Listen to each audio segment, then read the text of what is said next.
One, two, three. Hi, it's Martin Conway.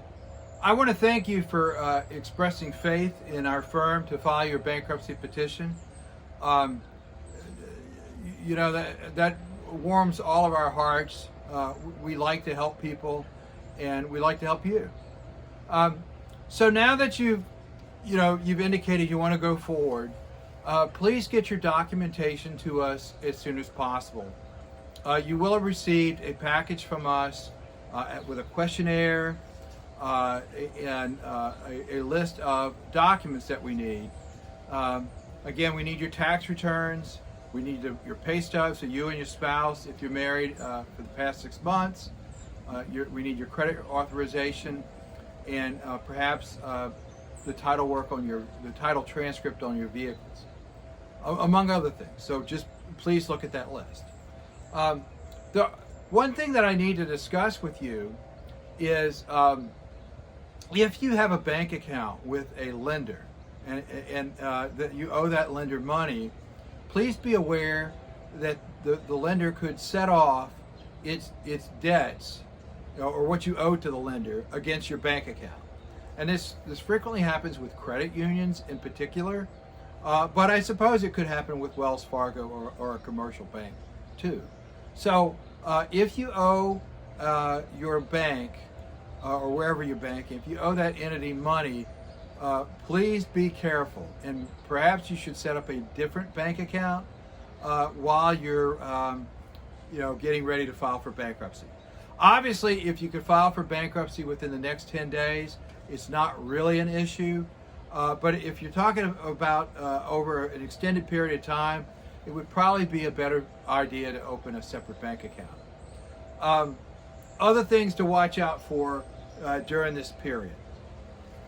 Make sure during this period when you engage us, but before the bankruptcy filing, make sure that you give the creditors our name and number. They will stop calling you. Make sure that a lot of times clients have multiple bank accounts. Make sure you give us a statement for each of those bank accounts. Generally I think clients have too many bank accounts. I don't see how you can manage things if you have 10 to 15 bank accounts. I just think that's not the great way to manage your affairs. Get your tax returns done. A lot of times clients will give us W-2s, and a W-2 is not your income tax return, nor is a 1099. We may want those documents, but you need to get your returns filed, and that's both state and federal. And finally, what do I see a lot? On the questionnaire, a lot of times clients are not really in tune with their expenses. So, don't take a swag at it. Don't take an educated guess. Actually, just sit down for a minute and think about what you normally spend at the grocery store every weekend, and then also consider if you eat out any lunches that you're eating out.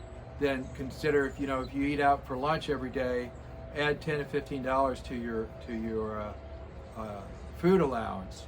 A lot of times, food allowances that I see are not accurate.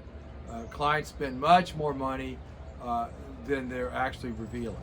And I at the petition review appointment, I'm constantly changing that. I think that's all I have. If you have any questions, certainly we have that dashboard, that secured message program, and I check mine religiously every day. And so if you have any questions, be sure to ask myself or Brianna or another member of my staff if you have any questions. A lot of times clients have concerns about little items, and they sort of get anxious about that. And if you need to call us, please feel free to do so. And you also want to check my YouTube channel on YouTube. It's under Conway Law Group, and I have a lot of FAQs that I answer on that YouTube channel. Thank you very much, and have a great day.